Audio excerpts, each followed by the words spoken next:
Welcome to Formula Drift Insider. I am your host, Ryan Sage. On this week's episode, we will break down the most recent round of competition from Las Vegas and look at the mathematical chances of who could win the championship. Vegas is always a beating. It's hot, the hours are long, and the course is constantly changing and evolving. But one thing is for sure, Vegas has created some of the most memorable moments in FD history. This year, it would be the same.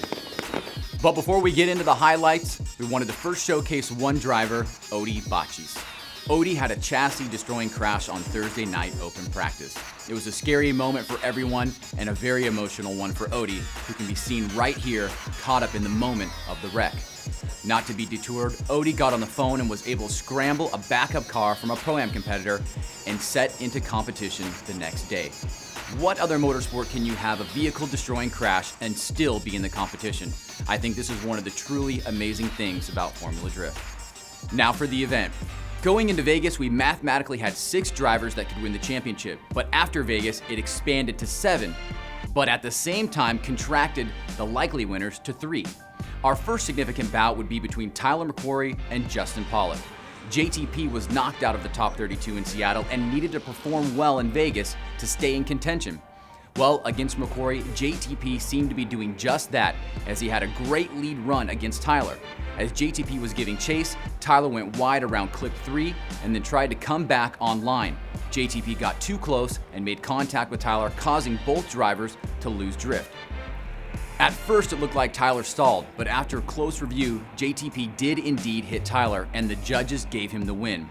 This is a call that we all expected to be more controversial given the nature of the incident, but surprisingly, there was no real outcry from JTP or any fans. For JTP, this may have closed the door on his championship dreams for 2012. Next in the top 16, we saw Daijiro Yoshihara take on Frederick Osbo. The team at Papadakis Racing has gone against all odds and made a 4-cylinder car that could hang with even the fastest V8s on the circuit. And this would be a defining moment for Osbo and the car, as Frederick was basically flawless against Dai in the lead, even pulling a gap near the finish. And then as Dai led, Frederick gave him a bit of room in the middle of the track, but then stayed with him the rest of the course, and the judges gave Frederick the win unanimously. So now we have 2 top contenders going out in early rounds, JTP in top 32 and Dai in the top 16. Next, we focus in on Rhys Millen and Daigo Saito. Saito in second is obviously very much in position for the championship. And as we referenced in the last episode of Insider, Rhys Millen has really tuned in his vehicle and his focus and is mounting a late season charge very much like last year. In the first run, Rhys came out charging and put down a very difficult lead run. Daigo had a hard time following Rhys's line and angle in many areas of the course. I think Daigo knew he was at a big disadvantage and came into his lead run with a massive amount of speed. He hit the first clip at an incredible rate and then headed towards the first outer zone with too much momentum and smashed hard into the wall with his wheel catching and ripping right off.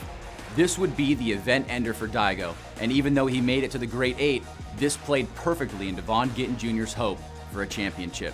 But with Rhys moving on, now his own championship dreams become even greater. Millen would move on to face Daigo's teammate Robbie Nishida, who had a great event weekend, his best all season, making it to the Final 4. That would be, however, where it ended for him, as Rhys was in the zone and knocked him out to move on into the final. The other end of the bracket would find Vaughn Gittin Jr. and Frederick Osbo. After a very close battle that went one more time, the 2 drivers dueled again, with Osbo doing something that doesn't happen often, if at all, and that is pull away from Vaughn Gittin Jr. On the first run, Osbo led with an amazing performance, probably the best we had seen all night. He tightened up some of the slight errors he made in the first battle and pulled a noticeable gap on Gittin. On the second run, as Vaughn led, he put down a really good run, going very deep into the second outer zone. But Osbo was literally everywhere he was and did a great job of navigating through Gittin's smoke cloud. The judges voted unanimously for Frederick Osbo. Now we have our final with Rhys Millen and Frederick Osbo. Both drivers were having a tremendous event, and it was a very fitting final as each of them were pretty much doing the best drifting of the weekend. It ended up being a weird way to end the event, as on the first run, Osbo probably made his first big error of the night, resulting in contact with the wall. His team would opt to use the 5-minute rule to fix a vehicle, and they were able to do that literally with seconds to go. He got back out on track with only a handful of core fans hanging around to see the end. But Reese, making no mistakes, would go on to win Formula Drift Las Vegas 2012. And with Vaughn besting Nishida for third, we now look at the championship standings going into the finale at Irwindale. The standings have Vaughn still in first, with his lead over Saito in second by just 25.5 points. And Reese Millen moves to third. Reese is only 44.75 points behind Gittin. Daijiro Yoshihara and Justin Pollock are now battling for fourth, with JTP edging Dai with just 1.5 points. So going into Irwindale, what do the fans need to know as far as the championship is concerned? Well, here is a breakdown of how scoring works in Formula Drift. Take a look here at the number of qualifying points up for grabs, based on how drivers qualify. You can see that qualifying is very important, especially in tight championship races, which is basically every season in FD. Now take a look at the points accumulation graphic for how drivers actually place in the event. So what we can deduce from this information is that quite a few drivers are actually still in the championship hunt, but as the leaders move forward, more drivers get knocked out. For example, if Vaughn qualifies in Irwindale, number 7 in points, Ryan Turk, is out. In fact, one of these 7 guys will win the championship. Everybody else is mathematically out. But with 112 possible points up for grabs and the Murphy's Law nature of Formula Drift, nothing is a certainty when it comes to which one of these 7 drivers will eventually win. All we have to do is go back to last year to see the roller coaster that can be the championship chase. Now the question is whether or not it will go down to the wire like it did in 2011, and I'm betting that it will. So with that in mind, we're going to open up a little contest for those that have gone to Irwindale in the past.